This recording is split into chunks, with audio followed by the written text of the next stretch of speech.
Ndoye dangay demaat ko dangay demaat dangay gis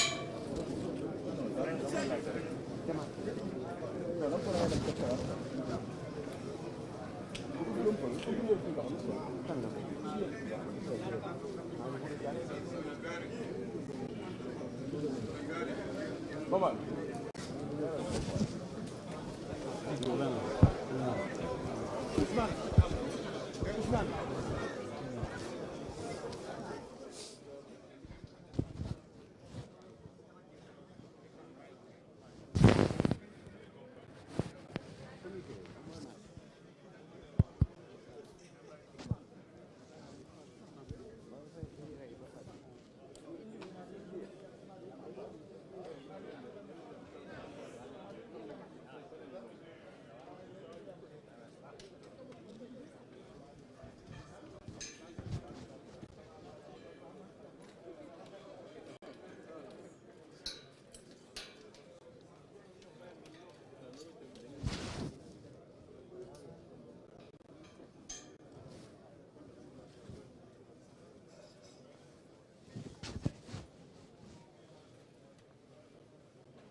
Bonjour, Monsieur le Président.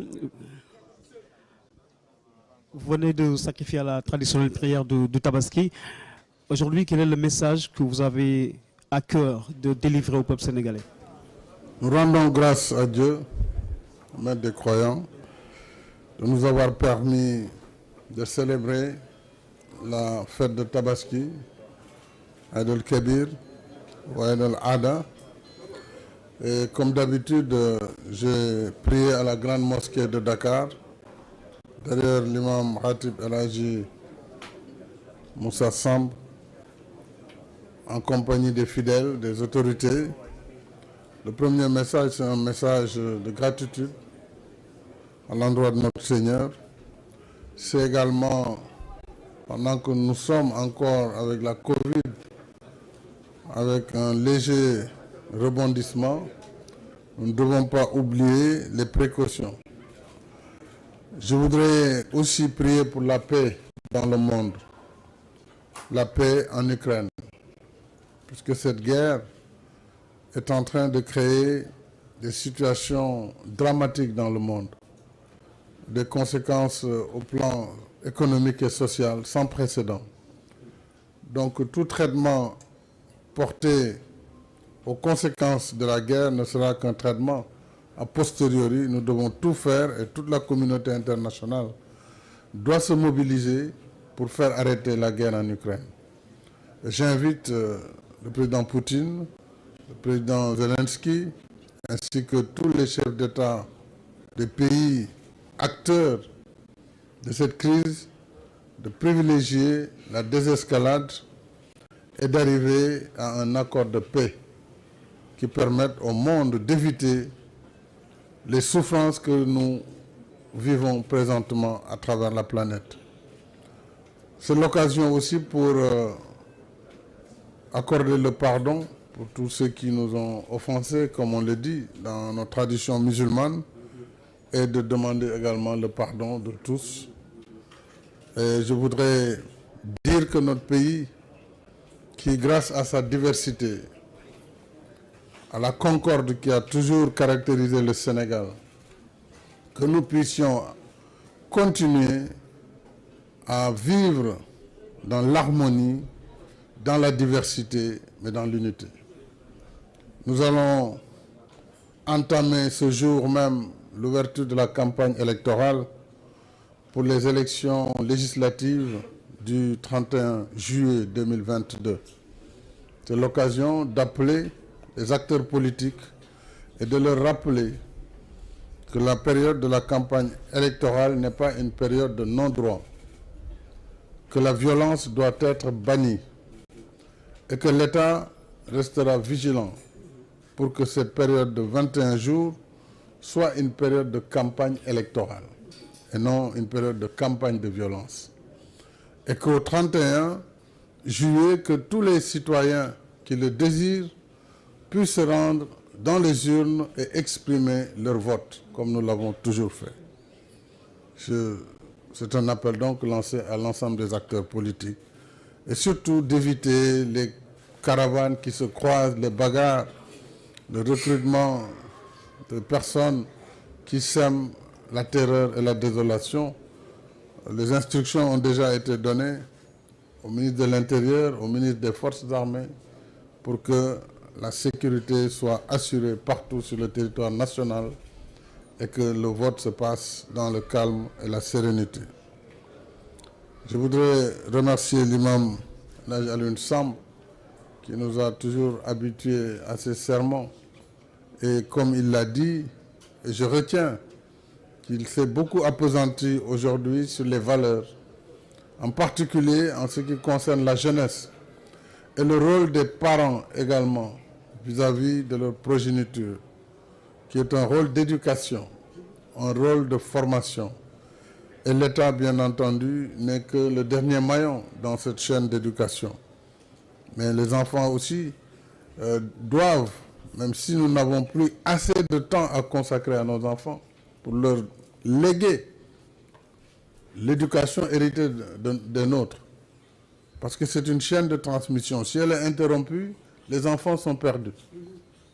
Et c'est ce qui nous arrive. Ils sont perdus, il n'y a plus la transmission des valeurs de culture, des valeurs de civilisation, des valeurs religieuses. Et les enfants font face, sont abandonnés à eux-mêmes,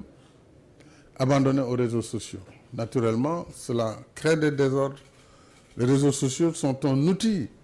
qui doit aider l'être humain à se réaliser, à s'épanouir, à exister, à communiquer, puisque ce sont des moyens de communication de masse. Mais ils ne doivent pas être certainement des moyens de transmission, d'information qui ont pour vocation de porter atteinte à l'honorabilité des citoyens,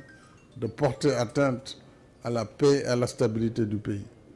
C'est un appel et un vœu. Je pense que l'État a un rôle à jouer, mais surtout le premier rôle incombe aux parents. kon ginnaaw bu ñu sant yàlla julli ci sang bu tedd bi Seydina Muhammad sallallahu alayhi wa sallam ñu ngi ñëwaat fii tey di bokk ci julli tabaski fii ci grande mosquée bu Ndakaaru ànd ko ak suñu imam ratib Alhaji Alioune Samb Alhaji Alioune Moussa Samb ànd ko ak grand serigne de Dakar Abdoulaye Diop Makhtar ak mboolem ñi ñu bokkul julli gi ñu santaan nag ndax ñaari at a ngi nii ci ginnaaw mënuñu woon def lii ndax mbas mi kon bu fekkee ne mbas mi jeexagul sax it waaye may nañu nu ñu mën a ñëwee tey julli tabaski def ko fépp ci réew mi ak fépp ci àdduna bi ñu santaat suñu borom nag te dellu ci lim ñu digal ko imaam waxee ndax l'islam dëgg la diine la waaye itam ay valeur la te dafa am valeur de civilisation islamique ci réew moo xam ne majorité bi ay jullit lañu war nañ di bàyyi xel donte ci république laïque la ñu nekk laïcité nag du contre diine waaye mooy en tout cas ci doxalinu état bi laïcité maanaam règle yi loi tëral moom la ñuy doxee waaye nag suñuy valeur islamique wala valeur de chrétienté pour ñuy catholique war nañ di ko mën di dundee ci seen dundin fii ci biir réew mi bokk na ci muy bëgg fonk doomu aadama sopp sa nawle respecter sa nawle loolu diine boo mënti dem ci àdduna bi di nga fekk valeur yooyu ñu koy wane imaam wax na ko nañu bàyyi xel ci jikko yooyu le te yaakaar naa ni war nañ mën bu ñu gisee lu baax wax ko bu ñu gisee lu baaxul suñ ko mënul dénoncer ñu màndu si waaye réew warul di def la promotion simplement lu bon loolu réew mu koy def itam yaakaar naa ne sa mujj du rafet li ci des itam ñu ngi dugg ci campagne électorale maanaam élection nag moom dafay bëri toujours xumbel loolu fi lañ ko fekk te du fi gaaw a jógee waaye élection du jamonoy def lu la neex wala jamono joo xam dañuy aj yoon aj loi yi aj règlement pour que lu waay neex rek def loolu élection du ko mayee te kon maa ngi ñaan acteur politique yi ku ne mën nga wax